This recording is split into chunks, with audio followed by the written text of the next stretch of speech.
കോൺഗ്രസ് നേതാവ് അഡ്വക്കേറ്റ് വസന്ത് തെങ്ങുംപള്ളി നമുക്കൊപ്പം ചേരുന്നു. വസന്ത്, കുടുംബത്തിന്റെ താല്പര്യം അങ്ങേയറ്റം പരിഗണിക്കുന്നതാണ് നമ്മൾ ഈ ചർച്ച തുടങ്ങുമ്പോൾ പ്ലേ ചെയ്ത KPCC അധ്യക്ഷന്റെ വാക്കുകൾ.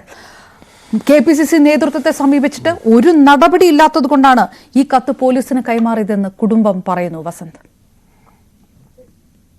അല്ല അപർണ, നോക്കൂ, ഇന്ന് പ്രതിപക്ഷ നേതാവ് വളരെ കൃത്യമായി കാര്യങ്ങൾ പറഞ്ഞല്ലോ. പ്രതിപക്ഷ നേതാവിനെ ഇവർ സമീപിക്കുന്നത് 2 ദിവസം മുമ്പാണ്. അവിടെ അദ്ദേഹത്തെ സമീപിച്ച ശേഷം അദ്ദേഹത്തോട് ഈ കുടുംബം, അതായത് വിജയേട്ടന്റെ കുടുംബം പറഞ്ഞിട്ട് പോകുന്നത്, ഞങ്ങൾ 10 ദിവസം കാത്തു നിൽക്കും, അങ്ങ് ഇതിനൊരു തീരുമാനം ഉണ്ടാക്കണം, മറ്റുള്ളവരുമായി അങ്ങ് സംസാരിക്കൂ. ആരാണ് മറ്റുള്ളവർ? സ്വാഭാവികമായും ഈ പാർട്ടിയുടെ PCC അധ്യക്ഷൻ, KPCCയുടെ പ്രസിഡന്റ്, UDFന്റെ ചെയർമാൻ, പ്രധാനപ്പെട്ട മറ്റു നേതാക്കൾ, അവരുമായി സംസാരിക്കാൻ 10 ദിവസം ഈ കുടുംബം ബഹുമാനപ്പെട്ട പാർട്ടിയുടെ CLP ലീഡർ, പ്രതിപക്ഷ നേതാവ് ശ്രീ VD സതീശനെ അനുവദിച്ച് നൽകിയിട്ട് പോയ അതേ കുടുംബം ഇതാ BJPയും CPMഉം ഞങ്ങൾക്ക് പണം ഓഫർ ചെയ്തിട്ടുണ്ട് പലതും പറയാൻ വേണ്ടി എന്ന് പറഞ്ഞു പോയ അതേ കുടുംബം എന്തുകൊണ്ടാണ് ഈ പാർട്ടിയെ വിശ്വസിക്കുന്നുണ്ടെങ്കിൽ, ഈ പാർട്ടിയെ ഇവർ പറയുന്നത് പോലെ അത്രമാത്രം അകമഴിഞ്ഞ് വിശ്വസിക്കുന്നത് കൊണ്ടാണ് ഞങ്ങൾ 2 ദിവസം പിടിച്ചു നിന്നത് എന്ന് പറയുന്നെങ്കിൽ, വസന്ത്, തുടക്കത്തിലെ കുടുംബത്തെ കുറിച്ച് ഈ അഭിപ്രായമാണ് നിങ്ങൾ പറയുന്നത്, പിന്നെ എങ്ങനെ ഇത് പരിഗണിക്കും? രണ്ടും കൂടെ ഒരുമിച്ച് പറയരുത്. കുടുംബം ഈ അഭിപ്രായമാണല്ലോ പറഞ്ഞത് എന്ന് പറയുന്നു, പിന്നെ കുടുംബത്തിന്റെ താല്പര്യം സംരക്ഷിക്കും ഏതറ്റം വരെയും എന്തിനാണ് പറയുന്നത്? കുടുംബം കോൺഗ്രസിനെതിരെയാണ് നിൽക്കുന്നത്, CPMന്റെയും BJPയുടെയും കാശ് വാങ്ങിച്ചാണ് ഇത് പറയുന്നത് എന്ന് മാത്രം പറഞ്ഞാൽ പോലെ ഈ രണ്ടെണ്ണവും പറയേണ്ട ആവശ്യമുണ്ടോ? വിജയേട്ടൻ മരിച്ചതിന്റെ പിറ്റേന്ന് ന്യൂസ് 18 ഇതേ വിഷയം ചർച്ചയ്ക്കെടുത്തു. News 18 senior chief editor Shrimati Aparna തന്നെയായിരുന്നു ആ ചർച്ച നയിച്ചത്. കോൺഗ്രസിനെ പ്രതിനിധീകരിച്ച ആ ചർച്ചയിൽ ഉണ്ടായിരുന്ന ആൾ ഞാനാണ്. അന്നും ഞാൻ പറഞ്ഞു, കുടുംബത്തിലെ ചില പ്രശ്നങ്ങൾ, അതിവൈകാരികമായ പേഴ്സണലായ ചില പ്രശ്നങ്ങൾ വിജയേട്ടൻ ഉണ്ട് എന്ന് ഞങ്ങൾക്കറിയാം. ഞങ്ങളുടെ പ്രാദേശിക നേതൃത്വത്തിൽ നിന്ന് ഞങ്ങൾക്കത് വ്യക്തമായിട്ടുണ്ട്.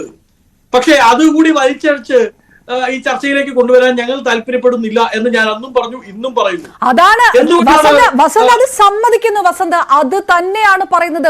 കുടുംബത്തിനെതിരെ പ്രചാരണം നടത്തി കോൺഗ്രസ് നേതാക്കൾ. ഇതുണ്ടായതെല്ലാം കുടുംബ പ്രശ്നം കൊണ്ടാണ്, മാനസിക പ്രശ്നമുണ്ടായി, അതാണ് വിഷയം എന്ന് പറഞ്ഞില്ലേ കോൺഗ്രസിന്റെ നേതാക്കൾ?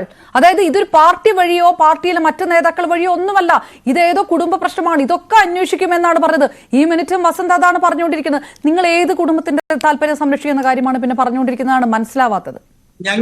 ഞങ്ങൾ നീതിയുടെ താല്പര്യമാണ് സംരക്ഷിക്കാൻ ആഗ്രഹിക്കുന്നത്. നോക്കൂ, ഒരാൾ ആരോപണം ഉന്നയിക്കുന്നു, ആ ആരോപണം ഉന്നയിക്കുന്നത് ഞങ്ങളുടെ ഭാഗത്തുള്ള ഒരാളാണ് ആയതുകൊണ്ട്, ആൾക്ക് നേരെ ആയതുകൊണ്ട് അയാളെ ഞങ്ങൾ കൈവിട്ട് കളയണോ? ആരെയും കൈവിട്ട് കളയാൻ ഉദ്ദേശിക്കുന്നില്ല. ഞങ്ങളുടെ താല്പര്യം ശ്രീമാൻ വിജയേട്ടന്റെ മരണവുമായി ബന്ധപ്പെട്ട് അദ്ദേഹം ഞങ്ങളുടെ ജില്ലാ കോൺഗ്രസ് കമ്മിറ്റിയുടെ ട്രഷററായിരുന്നു. അദ്ദേഹത്തിനെതിരെ മുമ്പ് CPM വിവിധ ആരോപണങ്ങൾ ഉന്നയിച്ചിട്ടുണ്ട്. CPM അദ്ദേഹത്തെ വീട്ടിൽ കയറി ആക്രമിച്ചിട്ടുണ്ട്. ആ കേസ് ഇന്നും കോടതിയിൽ നിലനിൽക്കുക. മാന്യത ഉണ്ടെങ്കിൽ അതിന് മാപ്പ് പറഞ്ഞിട്ട് വേണം ഈ മുതലക്കണ്ണീർ ഒഴിപ്പിക്കാൻ വേണ്ടി. CPMന്റെ ഈ വിഷയത്തിലെ കണ്ണീർ വെറും മുതലക്കണ്ണീരാണ്, 100% ക്രിസ്റ്റൽ ക്ലിയർ മുതലക്കണ്ണീർ.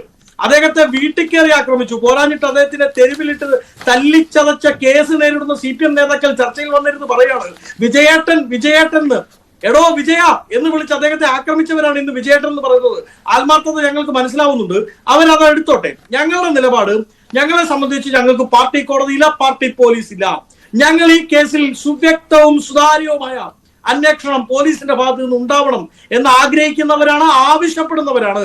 അതിന് ആവശ്യമായി ഇനി DCCയുടെ മിൻസ് പരിശോധിക്കണോ, KPCCയുടെ മിൻസ് പരിശോധിക്കണോ, KPCC DCC നേതാക്കളുടെ CDR എടുക്കണോ, ഫോൺ CDR എടുക്കണോ, അതോ ഞങ്ങളുടെയൊക്കെ Facebook അക്കൗണ്ടുകൾ നിങ്ങൾക്ക് പരിശോധിക്കണോ? ഏതു തരത്തിലുള്ള അന്വേഷണത്തെയും ഞങ്ങൾ സ്വാഗതം ചെയ്യും. നിങ്ങൾ എന്തുകൊണ്ടാണ് ആത്മഹത്യാ കുറിപ്പിൽ ഇത്രയും പേരുകൾ ഉണ്ടായിട്ട് നിങ്ങളത് കണ്ണടച്ചിരിട്ടാക്കുന്നത്? എന്തുകൊണ്ടാണ്?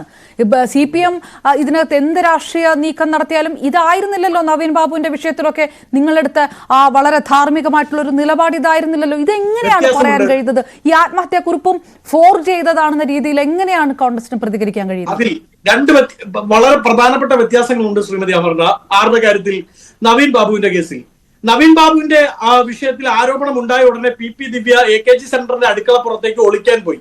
ഇതിൽ IC ബാലകൃഷ്ണൻ വയനാട്ടിൽ തന്നെ ഉണ്ട്, അദ്ദേഹം ജനങ്ങളുടെ ഇടയിലുണ്ട്. 2, ആ വിഷയത്തിൽ പോസ്റ്റ്മോർട്ടം നടക്കുമ്പോൾ അവിടെ കണ്ണൂർ മെഡിക്കൽ കോളേജിൽ അത് പാടില്ല എന്ന് കുടുംബം പറഞ്ഞിട്ട് പോലും, കുടുംബത്തിലെ ഒരാളുടെ സാന്നിധ്യം വേണം എന്നുള്ള പോലീസ് മാനുവൽ നിലനിൽക്കുമ്പോൾ പോലും അതിനെ അട്ടിമറിച്ച് പോസ്റ്റ്മോർട്ടം നടത്തി. ആ പോസ്റ്റ്മോർട്ടം റിപ്പോർട്ട് തന്നെ ഫോർജഡ് ആണ് എന്ന് ആ കുടുംബം പഴയ SFI കുടുംബമാണ്, ആ കുടുംബം ആരോപിക്കുന്നു. ഈ വിഷയത്തിൽ എന്താണുള്ളത്? ഞങ്ങളിൽ ആരും ഒളിച്ചു പോയിട്ടില്ല.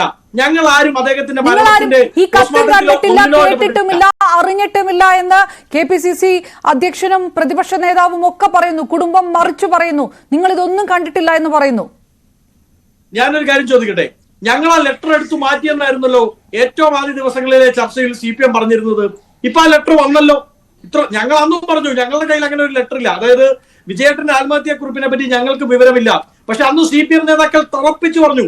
ഈ ന്യൂസ് 18ലും മറ്റു ചാനലുകളിലും ഞാനിരുന്ന ചർച്ചകളിൽ അടക്കം CPM നേതാക്കൾ പറഞ്ഞു. കോൺഗ്രസ് നേതാക്കൾ ആദ്യമേ ആ വീട്ടിലെത്തി വിജയേട്ടന്റെ ആത്മഹത്യാക്കുറിപ്പ് നിർബന്ധിച്ച കുടുംബത്തിൽ നിന്ന് മേടിച്ചു കൊണ്ടുപോയി പൂഴ്ത്തി എന്നാണ് പറഞ്ഞത്. എവിടെ ആ പൂഴ്ത്തിയ ലെറ്റർ? നിങ്ങൾ എന്താ KPCC ഓഫീസിന്റെ പുറകിൽ നിന്ന് ഹനനം ചെയ്ത് തിരിച്ചെടുത്തതാണോ? അല്ലല്ലോ, ആ ലെറ്ററുമായിട്ട് തന്നെയാണല്ലോ വന്നിരിക്കുന്നത്. ഞങ്ങൾ പറയുന്നത് സമഗ്ര അന്വേഷണം. ലെറ്റർ ഒറിജിനൽ ആണോ എന്ന് നോക്കണം, വേണ്ടേ? അന്വേഷിക്കണ്ടേ? ലെറ്ററിൽ ആരോപിച്ചിരിക്കുന്ന സമഗ്ര അന്വേഷണം. വസന്ത്, വീണ്ടും വീണ്ടും സമഗ്ര അന്വേഷണം. IC ബാലകൃഷ്ണനെതിരെ എന്തൊരു അന്വേഷണം നടത്തണമെന്നല്ലേ KPCC അധ്യക്ഷൻ ചോദിച്ചത്? ഇത് പാർട്ടി കാര്യമല്ലേ? ഇത് പാർട്ടിയുടെ ആഭ്യന്തര കാര്യമല്ലേ എന്നാണ് ചോദിച്ചത്. നിങ്ങൾ പറയുന്ന അന്വേഷണം എന്താണ്? KPCCയുടെ അന്വേഷണം മാത്രം മതി, അതാണോ നിങ്ങൾ പറഞ്ഞു വരുന്ന ആ സമഗ്ര അന്വേഷണം? അങ്ങനെ പറഞ്ഞെങ്കിൽ ഞാൻ ചോദിക്കട്ടെ ശ്രീമതി അമൃത, അങ്ങനെയാണെങ്കിൽ എന്തിനാണ് IC ബാലകൃഷ്ണൻ തന്നെ വിജയേട്ടന്റെ മരണത്തിന്റെ 2ാമത്തെ നാൾ വയനാട് ജില്ലാ SP നേരിട്ട് കണ്ട് ഇതിൽ അന്വേഷണം വേണമെന്ന് പോലീസിന് റിപ്പോർട്ട് കൊടുക്കുന്നത്, ആവശ്യപ്പെടുന്നത്? നിലവിൽ 2 കേസുകളാണ് പോലീസ് ഈ വിഷയത്തിൽ. അത് നിങ്ങളുടെ പാർട്ടിയുടെ വിഷയമാണ്, അത് നിങ്ങളുടെ പാർട്ടിയുടെ ആഭ്യന്തര വിഷയമാണ്. അതിനകത്ത് ഭിന്നതയുണ്ടെങ്കിൽ, 2 അഭിപ്രായമുണ്ടെങ്കിൽ, ആരെങ്കിലും ടാർഗറ്റ് ചെയ്യാൻ ശ്രമിക്കുന്നുണ്ടെങ്കിൽ അത് നിങ്ങളുടെ പാർട്ടിയുടെ ആഭ്യന്തര വിഷയമാണ്. അതിൽ എനിക്കൊരു തർക്കവുമില്ല വസന്ത്. യാതൊരു ടാർഗറ്റിംഗും ഇല്ല. ഈ വിഷയത്തിലെ ഔദ്യോഗിക പാർട്ടിയുടെ നിലപാട് കൃത്യമായി ഞാൻ പറഞ്ഞല്ലോ. ഈ വിഷയവുമായി ബന്ധപ്പെട്ട് 2 പോലീസ് അന്വേഷണമാണ് നടക്കുന്നത്. ഒന്ന്, അസ്വാഭാവിക മരണവുമായി ബന്ധപ്പെട്ട് വിജയേട്ടന്റെ മരണത്തിൽ പോലീസ് കേസെടുത്തിട്ടുണ്ട്. അന്വേഷിക്കട്ടെ. ഞങ്ങളുടെ പാർട്ടി ഓഫീസുകളിലേക്ക് ഏതെങ്കിലും അന്വേഷണവുമായി ബന്ധപ്പെട്ട അന്വേഷണ ഉദ്യോഗസ്ഥർക്ക് എല്ലാവർക്കും വരാം. ഞങ്ങളുടെ മിനിസ്റ്റർ ബുക്കുകൾ പരിശോധിക്കാം, CDR പരിശോധിക്കാം, എടുത്തിട്ട് കുടഞ്ഞിട്ട് പരിശോധിക്കട്ടെ. ഇനി പറ്റില്ലെങ്കിൽ മൊസാദിനെ കൊണ്ടുവരട്ടെ, റോയെ കൊണ്ടുവരട്ടെ, ഇല്ലെങ്കിൽ CSIയെ കൊണ്ടുവരട്ടെ. ആരെ കൊണ്ടുവന്ന് അന്വേഷിപ്പിച്ചാലും ഒരു തുരുമ്പും കോൺഗ്രസ് നേതൃത്വത്തിനെതിരെ കിട്ടില്ല. കാരണം ഇത് ഞങ്ങളുടെ DCCയുടെ ട്രഷറർ മരണപ്പെട്ടപ്പോ മുതലക്കണ്ണീരുമായി അതിലൊരു ഗോൾഡൻ ചാൻസ് കണ്ട് CPM ഇറങ്ങി പുറപ്പെട്ടിരിക്കുന്നതിന്റെ പ്രശ്നമാണ്. അവരുണ്ടാക്കിക്കൊണ്ടുവരുന്ന പുകമറയാണ്. ആ പുകമറ ഭേദിക്കാൻ വിജയേട്ടന്റെ ആത്മാവ് തന്നെ കോൺഗ്രസ് പാർട്ടിയെ സഹായിക്കും. ഞാൻ തിരികെ എത്താം വസന്ത്, ഞാൻ തിരികെ എത്താം.